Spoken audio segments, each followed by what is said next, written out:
Yo,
yo, what is going on, everybody?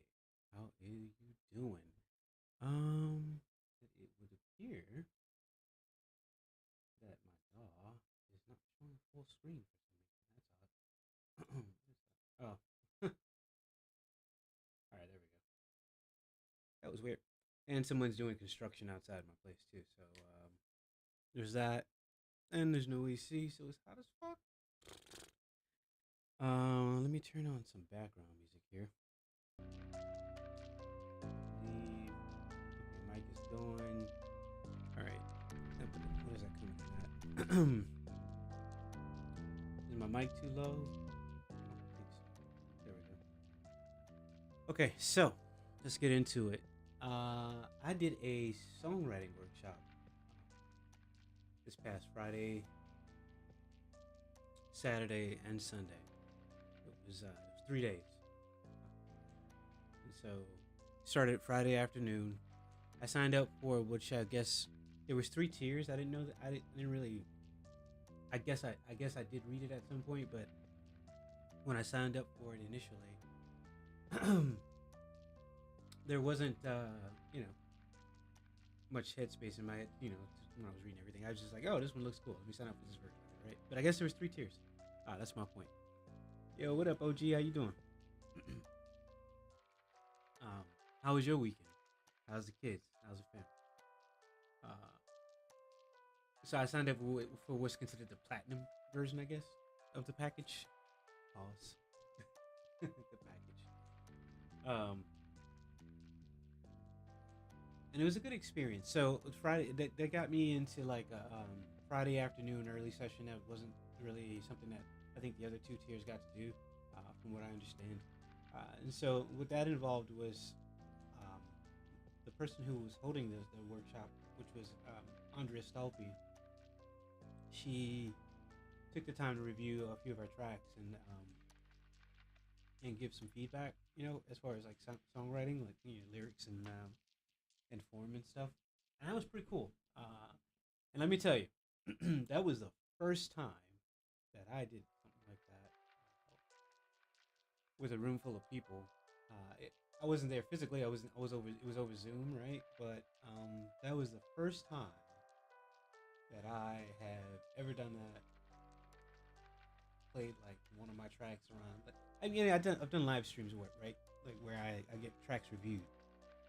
Um, and that's an interesting process, right? But let me hold on that thought. If you haven't already, please like and subscribe. Share the link. Bring your friends. You know what I mean?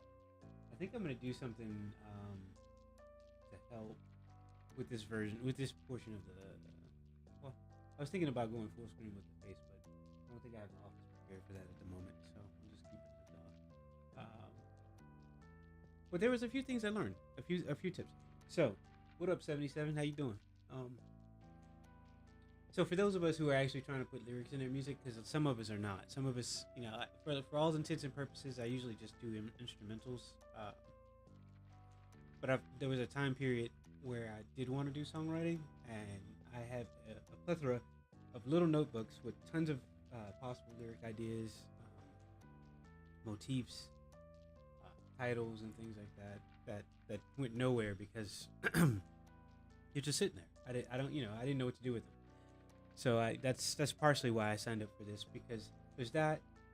There's also the idea that if a person wants to get into sync licensing right now, which is part of my entire journey right now with the YouTube thing and trying to build music online to show people my process, it's to garner trust, to get in with these people who need music made for film and TV and become one of their providers of that, right? That's the idea.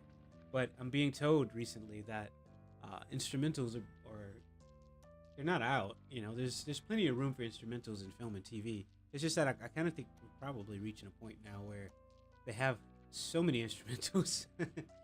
they need more music with vocals on it and lines and top lines and things like that, so they can market with it, right? I believe that's the whole intent for that. They would like to have more accessible things that they can use in their in their trailers, right? You have trailers, you have little digital bits where you're marketing as well, like on Instagram. Sorry, I'm trying to get the mic position right for this morning. And you gotta excuse me, my throat's a bit scratchy. I don't know why. I think it might be the air quality. There's a big yellow cloud outside in Jersey right now. Anybody see that?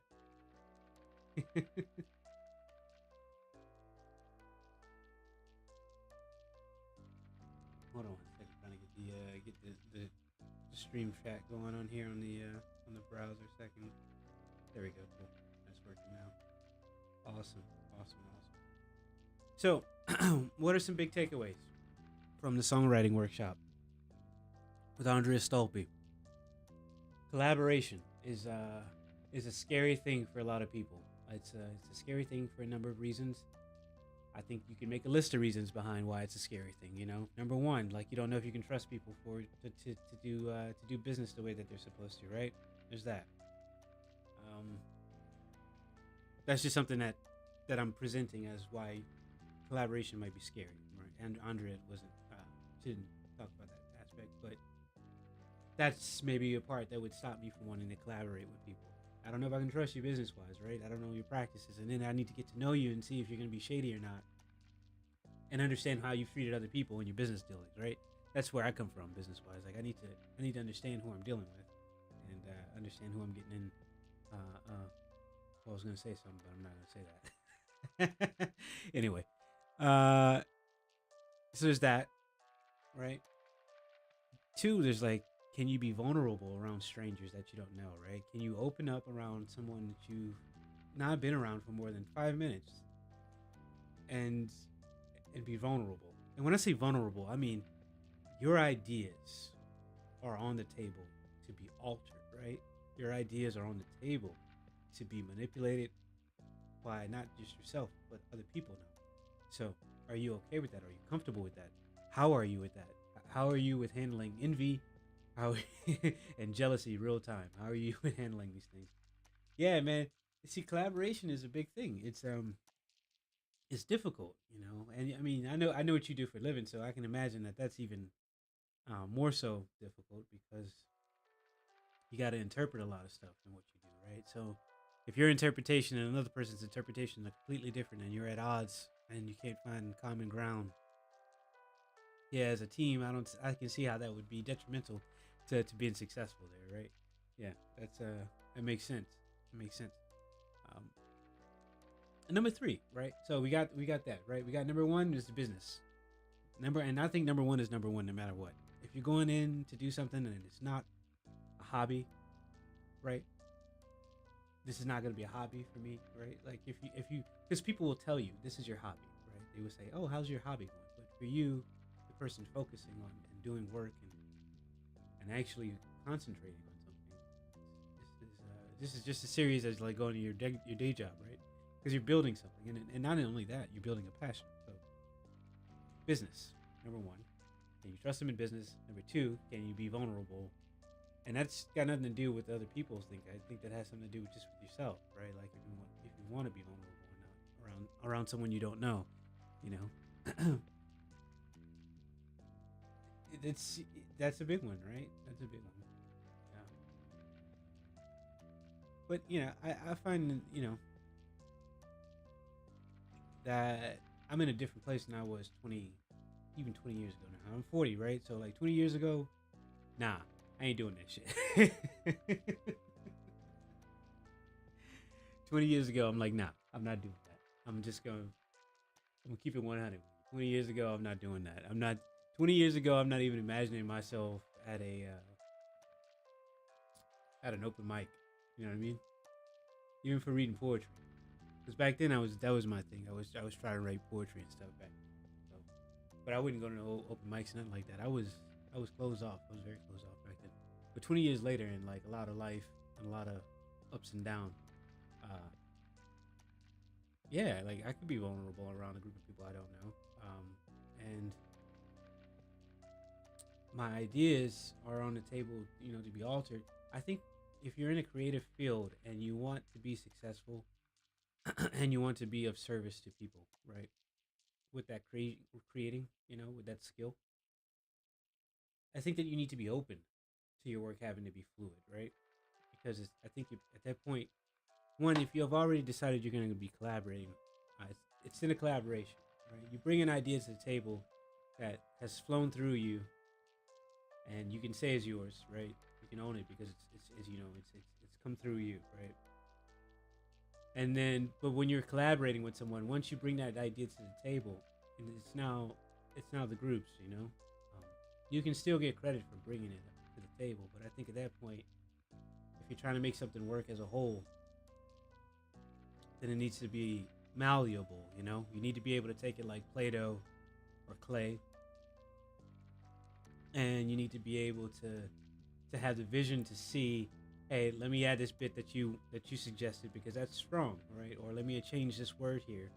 Okay, so there's all that, right? That comes with collaborating with people, and for me, that was a really big thing to see. It was a really big test, and it was fun. I had a great time doing it. I didn't hold back at all. It wasn't anything that ended up being like a big boogeyman or like being frightening or anything like that. I was in a writer's room, I should say, with just two other people. The group overall, I mean, I gotta say that there was probably, when they broke us out to writing room groups, there was probably about 7, 8 rooms, and I think there were about 3 to 4 people 3 to 4 people in each room. It was either 3 to 4 or 2 to 3, right? So the number of people at the conference overall was quite large. What do we have here? Is Mike Porter popping in with the joke? Let me read this first so that I can deliver it properly. Hold on a second. Oh, I see. So, what sign does a rocket put out when it's out in the afternoon? Out to launch. Get it? Out to launch? Like, it's taking a lunch break. Out to launch? Come on, that was funny. Oh man, thank Mike Porter for that one. He's propping in with the joke of the day. It's been a minute, Mike. How you doing? It's good to see you, buddy. Oh, man. Yeah, it was a phenomenal experience from that perspective. I was in the writers' room with two other people, um, and one person had a guitar. One of the other writers was in India, and it was mad late for that person. Can you imagine that? You sign up for a songwriting workshop, and you are in India, right? And so, and it's in the U.S., so you gotta stay up late, dude. I think the writing sessions for us started at let's see, at like 3 in the afternoon, I think, on the Saturday, and then also on a Sunday because we were two of them, and we went until I think like until 6:30. And then before that, there was a group meeting where we talked. Andrea gave us some more wisdom, and there was a guest speaker on all 3 days. We had guest speakers from the field, and that was exciting because we got some insight. And not only that, but some of the people who attended the songwriting workshop itself were also successful songwriters who have content out there, and they wanted continued education. So that was interesting as well, because you would think that once people start getting placements, right, and they're writing for people, that the networking would just handle itself, and that would be it. But I guess you always want to keep growing. Like if you're an artist, to think that you're complete, I guess, is a paramount to being like a cardinal sin, I guess, because there's always room to grow, right? Always room to polish. Um, if you're gonna take anything serious that you're doing, you're gonna want to focus on it, right? So that was cool to see as well. Now, in terms of actual songwriting, if we're gonna get into some of the stuff she talked about, if anyone knows who Andrea Stolpe is, no Stolpe, she is a songwriter who she teaches at Berkeley. Uh, she was a student of Pattison. Um, he's also a songwriter who teaches at Berkeley, and his thing is it's called object writing. He it's something that he helped share with the world. I don't know if he created it, but he helped spread it. That's for sure. Uh, so they both talk about this naturally, and that's something that I'm starting to apply daily as an exercise as well. It's a pretty cool thing to do. It's just 10 minutes a day, and if you are in any kind of creative field and you want some sort of stream of consciousness moment where you're just getting like mind dumping on something, I highly recommend it. You basically pick an item or an object, uh, and you think about that thing. You don't like think about its details, nothing like that. It's just there, right? You just let yourself, especially as an adult, right? Let's say we pick up a can of Coke and you're like, okay, today's words of Coke, right? So what comes to mind immediately? Just put it down on paper, right? And just let your mind spew whatever comes up. You don't have to focus on making any lyrics with it. It's just you just get it out of your head. You just keep dumping onto the paper. And I think that there's another method similar to that. And I learned that. I don't know what it's called anymore, but I learned that one in the book The Artist's Way, where the author speaks about spending 10 to 15 minutes every morning where you just empty your mind, right? So that's the difference between those two ideas. With object writing, every day you have a different item that you pick, whether it be a person, place, or thing, or feeling, right? And then you do your thing. You write out whatever you're gonna write out about it. You let it go, right? And with the Artist's Way method, it's more of just like you get whatever's in your head first thing in the morning out of your head, so that you have room for real real creative process. I guess that's the idea behind it. So object writing has more of an intent of using what you take out instead of the artist's way, right? Because the artist's way is just kind of, I guess it's saying that you might have something there that you need to get out of the way first before you start doing what you do, right? Excuse me. Yo, what up, Hulk? What up, Ron? Nerd Executive in the house. Y'all go check out Hulk's Holocrons and Nerd Executive. Got both gaming channels going on there. They're popping. What else? What else in the chat right now? Y'all also go check out 77 Socials Music, man. That's my boy. He's out there doing it. Mike Porter has his spaces that he holds on Twitter every now and then. Everybody's doing their thing, creating content, getting out in the world, sharing what they love, right? So yeah, with object writing, once you got that on the paper, the idea isn't that you're gonna take that object and then write a song about that thing, right? The idea is that I think it's, if I gotta say it concisely, it's about creating a well of phrases and words for you to borrow from, to begin the creative process of making a song, right? It's like finding a spark. It's like, here's a bucket of items that you got, you know. Let's find something to start making some jewelry in there, you know what I mean? Or let's find something to start concocting a story. And then from that, you just kind of, I guess the idea is you let the song write itself, which is an interesting concept, if you can do that, you know? Because a lot of people like to control like the whole process. So I think if you're an intuitive person who goes by feeling a lot, like maybe it's a process that'll work for you for writing a song, but also for maybe creative writing as well, like short stories. It could be useful for that as well. So there's plenty of room for growth in that. So I bring that up because that was partially one of the method that we used to write our song. That was one of the tools that we were provided. There were a few more like really cool things that she showed us, which I'd learned before, but I hadn't remembered. And then like learning them in the context of using them with a lyric you might be trying to learn how to sing, right? Like there's this like dash method if you're gonna try to figure out what rhythm you would sing a line in, which is not something that I thought about a lot whenever I just try to come up with a lyric for a song. I just think, okay, is this a cool melody? I'm not even thinking, well, what's the rhythm doing with the melody, right? Because where you have melody, you also have meter and rhyme, right? You have meter, and what I mean by meter is like, you know, the length that you're holding on a note, you know, how short it is. If are there any rests in there, right? That's you know, some music lingo for you. And so visualizing that using dashes, right? You have your line that you wrote out. You know what your line is, your verse. So using like long dashes and short dashes, kind of sort of to set up. Okay, I'm gonna focus on this syllable, and I'm gonna make the rest of these like 8th notes or 16th notes or whatever.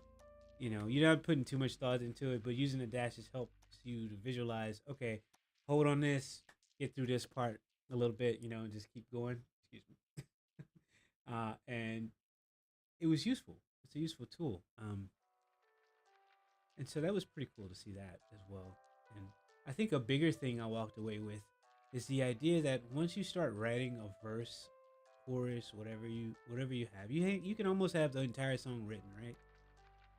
You know, having another perspective, whether it's you let somebody read it or you taking a step back for like 30 minutes and coming back to it, rereading it and noticing if one sentence would work better elsewhere and moving that and relocating the other.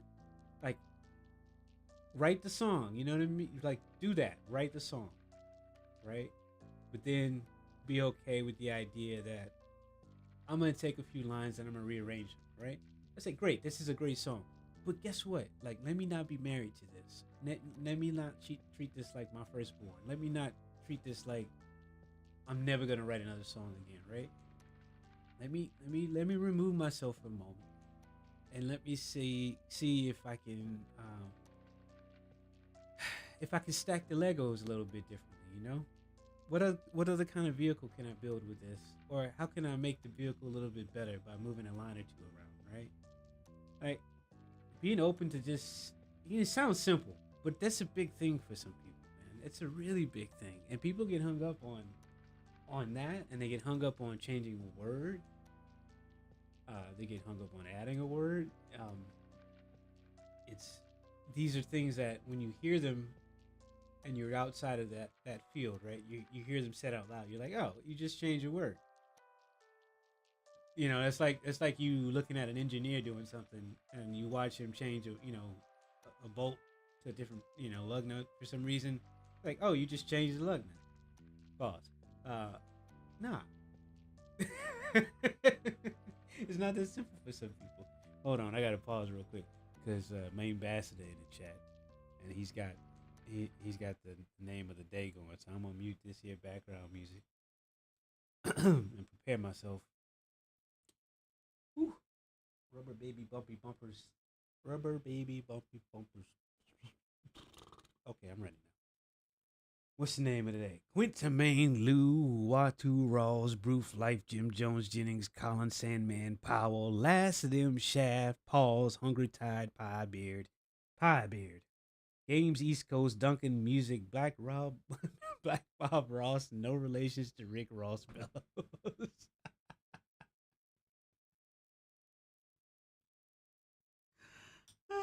He said to Black Bob Ross. Oh God. I guess I should grow my fro out, huh? Here's a happy little melody for you. How about we move that fifth down? Right? We're gonna go up an octave or two. Just an octave. Working and lurking. I feel like Hawk could put another word in there and like really, really drive home though. That rhyme scheme there. What up, Mikey? What up, Ryan? Just working and lurking. Probably not twerking. Sorry, Jessica Walters.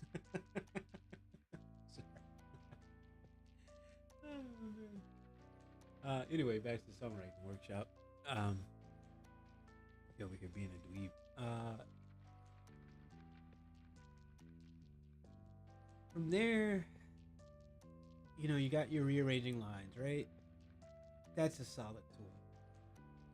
But there was also something that happened that was outside of Andrea's influence, and it was more like the group, the three people in the room, in a writer's room, that happened, where we began to develop our sense of like, maybe this line isn't gonna work.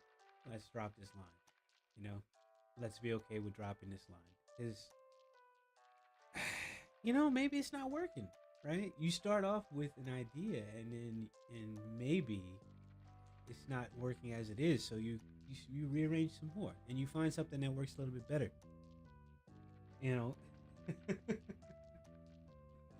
Oh man, sorry. And being like, I guess, was it Bruce Lee who used to say that? Be like water, my friend. Which, I hate to say the cheesy line, but it's kind of like that, And it's interesting can you apply that to everything? I don't know. I don't know if you can apply that to everything, but for songwriting you can a little bit. But I know if I'm being reflective, I can see how that's difficult for some people, because there's an idea, like, you're coming in with, this is my idea, right? This is mine. It's all mine. You can't change it, right? But honestly, once the song is out in the world, everybody's gonna change it on their own. The meaning is gonna be different, if you have any real meaning there, right? Because if you go in this route, honestly, I'm gonna say, like, you could probably configure a song together that sounds great lyrically and not really actually been putting any kind of meaning in it. I guess you could get away with that if you wanted to. But that's the cool thing about borrowing lines from each object writing exercise, because there's also that as well. If you have a notebook of object writing that you've been doing for weeks and months, right? You have a vault of like lyrical gold right there, where you can just open up, turn the pages, and find something just out of nowhere. There was one line that I wrote on Saturday in object writing, because we did 3 different object writing. Well, we were gonna do 3. We did 2. We stopped. We didn't do the third one because we felt like maybe we didn't have enough time to do that. But it was only 10 minutes per word, right? And so, but where we started at on the song on Saturday, we were gonna work on a song that was about manifestation. That was one of the words that we used for the object writing as well. And I didn't really intend for that to be a word that was going to be used to focus on for the song. I was just intending for that to be like, this is the item that we're for, you know, the thing we're focusing on for object writing, so we can mine whatever comes out of it, right? So, but we ended up trying to do a song about that, but then that wasn't working out, so we stopped. Um, and we didn't argue about it. We just, we discussed the lines, and we were like, no, this isn't working. That's not working. So let's change this. And we started changing one line, and one by one, as we switched things around, right, and changed something, and changed the next thing, we started to see, well, wait a minute. Now we're not talking about that. We're actually talking about someone now, a person, and like a particular thing that they're going through. So it's not about manifestation now. Let's switch that up a little bit, right? And so the idea shifted to something else. I don't want to go into too many details because it's like it's intellectual property of three people. So I don't want to give too many details publicly for something that's not yet settled or not sure if it's going to come out or not. But I don't want to like hurt its chances of being whatever it could be later on. My point is that we found our way through the forest, through the trees, and there was an open field there all of a sudden of us, and you could see a scene. I know that's like very metaphorical, but I mean that's kind of how it felt. Because when you sit down with strangers, you don't know, right? Somebody's got to break the ice, and I'm usually the break the ice dude. All right, I can't sit there and just watch people be awkward. Like somebody's got to start talking. Right? Everybody's trying to talk, but somebody's got to start talking and then talking a certain way so we're not nervous about what we're doing, right? So we break the ice. Everybody starts breaking the ice after that. Okay, we're cool, right? And then we gotta figure out how to get on a page of starting a song, right? And I think what happens if you don't do the object writing thing, right? Because that's not something everybody does. I think what usually happens is people come together, or at least what I would imagine it would happen, and you would say, "Yo, do you have anything, that you're working on that you might want to expand, or you turn to someone else and like, do you have a melody idea? Or like, are you been working on lyrics? Is there something you have a line or something that we can start with, right?" And that's kind of how that spark would happen. I think that's like probably the commonplace thing to do. But we were just sitting there like, okay, what do we?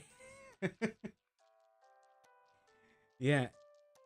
Oh man, I don't know, Mike. Dad jokes are pretty hard to do sometimes. 2 years of me, yo, that's 2 years worth of dad jokes, my man. I'm telling you, you need to get that book together, even if it's just a PDF version of it, and you sell that for like $2 on Instagram and Twitter in your bio. That's gold, man. The dads everywhere are looking for that dictionary that they can pull out on Mother's Day, Father's Day, Labor Day, Memorial Day. What else we got?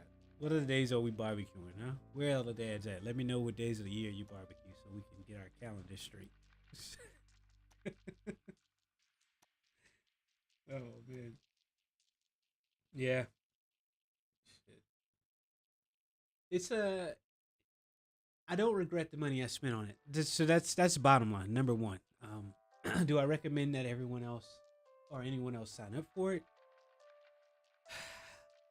If you're curious about what it's like to collaborate with other people about for songwriting, and to find your way through that process, if you're curious to see what comes up in you in that environment, if you're looking to figure out a more structured way to start writing, yeah, I'd say it's worth it. I would definitely highly recommend it. Andrea was like very kind. When she heard all of our tracks, she was very kind in the way she approached her feedback. When she heard the songs that we wrote together, because we wrote the song, and we actually, a lot of them recorded a portion of it and sent it to each other, and like they added their own thing. For us, our group, one individual, Anna, she played it live on an acoustic guitar and sang it live, and that was kind of like kudos to her because it's it's a good song. There's a lot of words, and that was just not something that you performed before, right? So you finish writing it, literally an hour before you gotta go play it for a group of people that, again, you just met on Friday evening, right? So that's kudos to her. That was pretty cool to see. Um, Also gives me an idea too about whether or not I want to try doing open mics myself or something like that, because it's intimidating. But once you start, performing in front of people, and now when I say performing, I don't mean just like singing or playing an instrument in front of people, right? Like there's sports, that's a performance in front of people.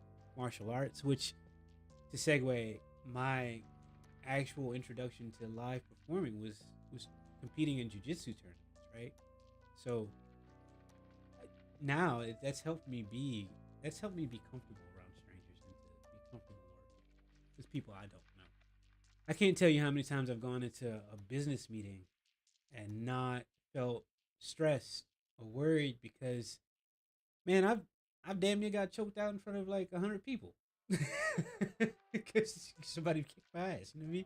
I got out, but still, they say, how embarrassing that is. You almost getting choked out. I don't know how many of you actually train martial arts or been in a street fight, but have you ever been to a point where you feel like you're about to go unconscious and it's not because of natural reasons? That shit is not fun. It's challenging, and you have to fight your way out, right? So I mean, by the time you compete a few times in jiu-jitsu, you kind of don't have much left to be embarrassed about, I guess. So it kind of manifests itself in that way this weekend during the writing workshop. That was pretty cool. So if you have issues with live performing or being in front of a crowd and feeling comfortable, I highly recommend trying to learn how to do a combat sport for a short period of time and doing something like a smoker. A smoker is where, like, your gym throws their own little in-house tournament, and you spar a little bit, or you go to a local tournament where people of your skill level are there, and you do a little sparring that way, because that kind of helps you get away from the idea that you have to perform your art in front of somebody, and it's more like, I gotta focus on this person in front of me who's like wants this medal, right? But at the same time, there's these people watching you, so you get your own little inherent crowd around you, and you can learn to ignore them and focus on what's right in front of you, right? So then when you do have to come back to the music and go to live perform somewhere else, it's not the same, but the feeling there will be there, right?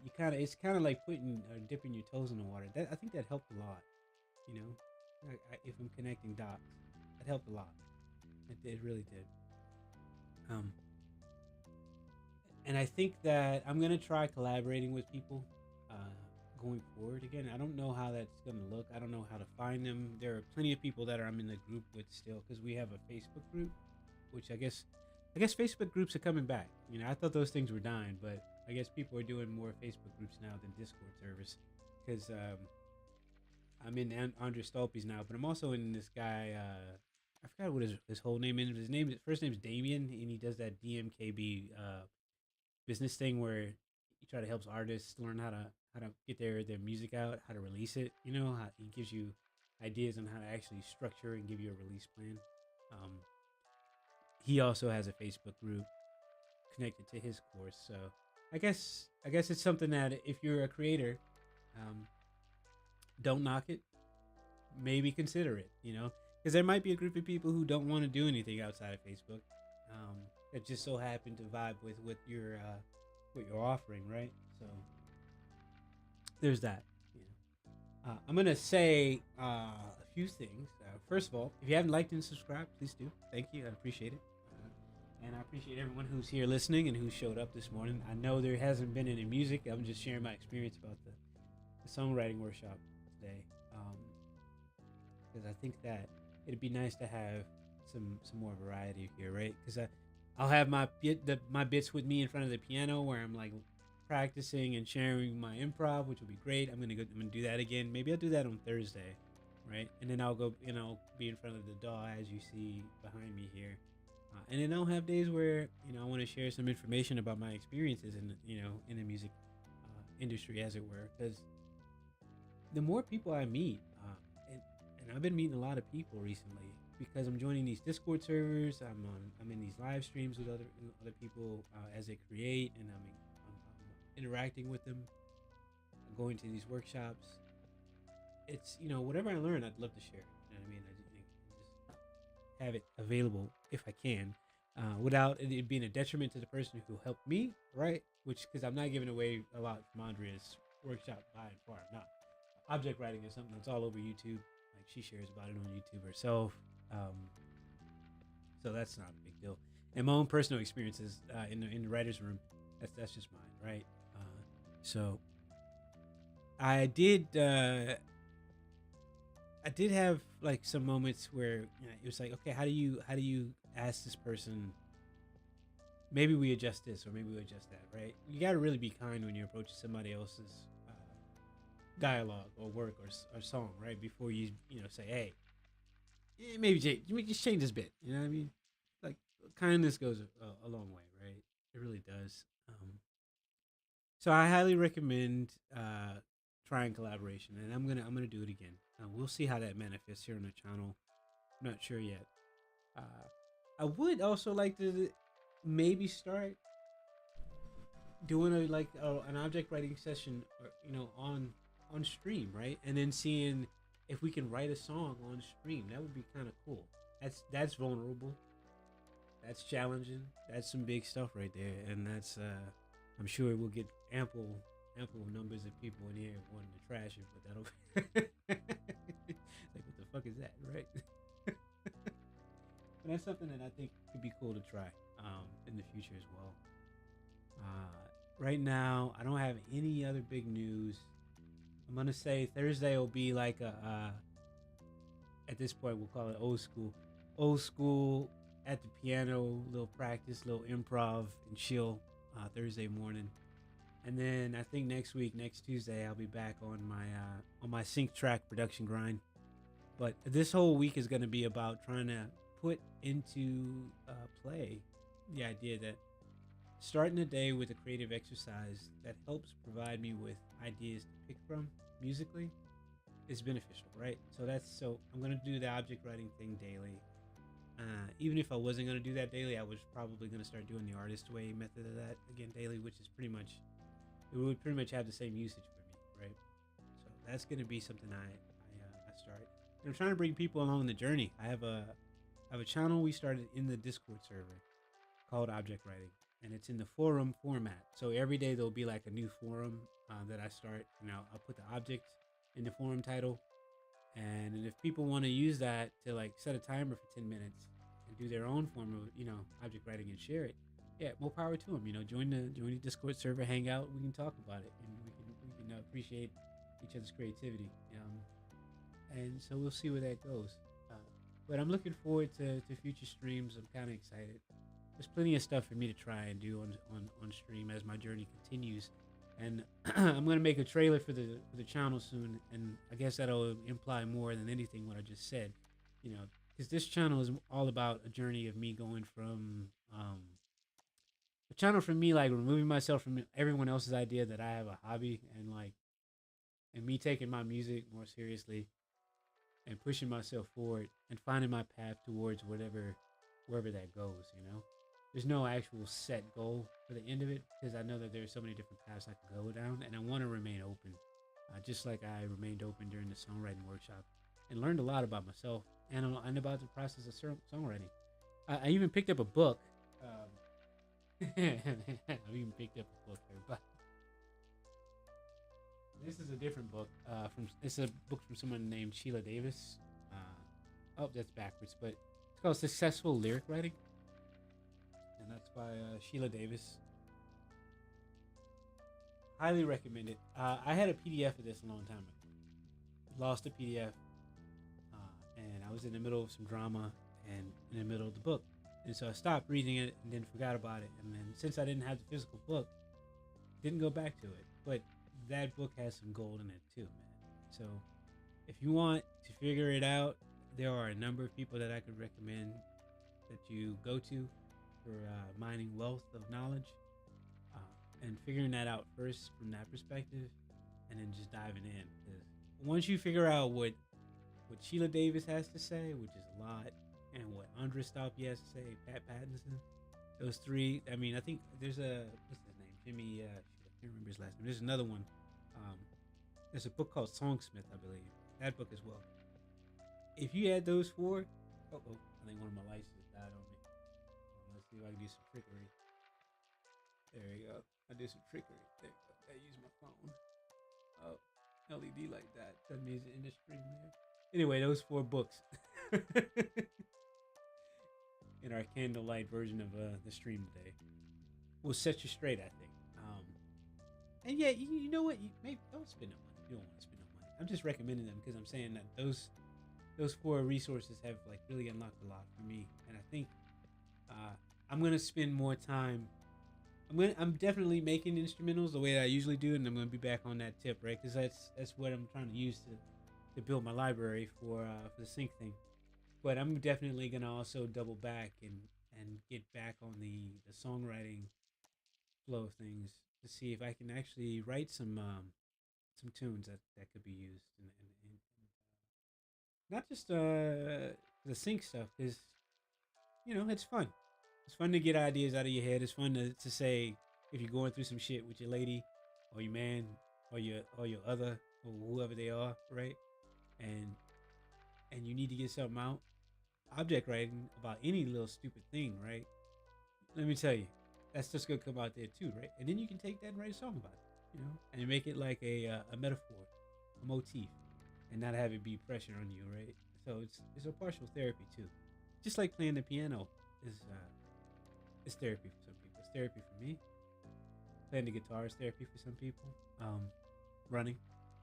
I'm sure Mike Porter, like coming up with dad jokes, is probably therapy for him too. He's probably cracking up every time he tells one. Anyway, I will be back Thursday morning, and that'll be again for like our normal practice session, improv, just chill.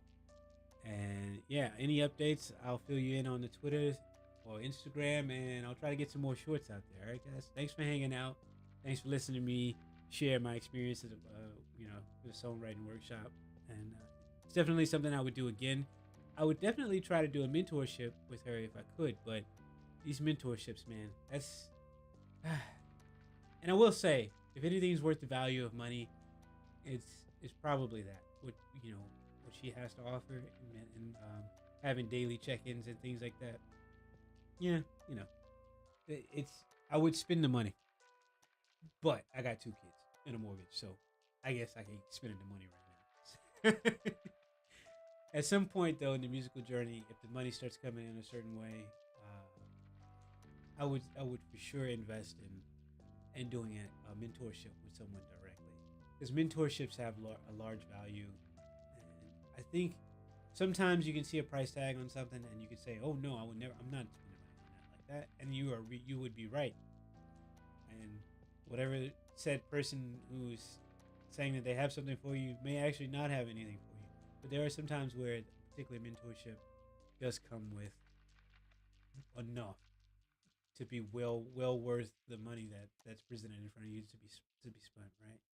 And I just don't have the resources, so I'm gonna keep on my journey the way that I have been, and I'm gonna just you gotta do that thing where you practice intently, and that includes songwriting and putting the stuff that you read in these books into practice, and not just read the page and then go outside and say, all right, I'll come back to this and read another page tomorrow. Do the work, people.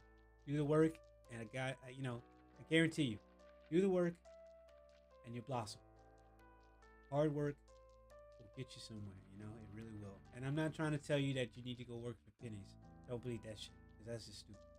I'm just saying that it's worth putting in your heart and working hard at whatever you do, because you will get a return. You really will. All right, that's enough of me spewing out shit. I'll see you guys next time. All right, now have a good one. Thank you. Appreciate you. Like and subscribe. Bring a friend next time. Let's hang out. Let's chill. Peace. Oh yeah, go check out the single on the wrap up. It's on Spotify. It's on Apple Music. It's on YouTube. You ain't gotta spend no money. Just look it up on YouTube. Stream it a couple times. Make yourself chill. You know what I mean? Start your day right. Peace.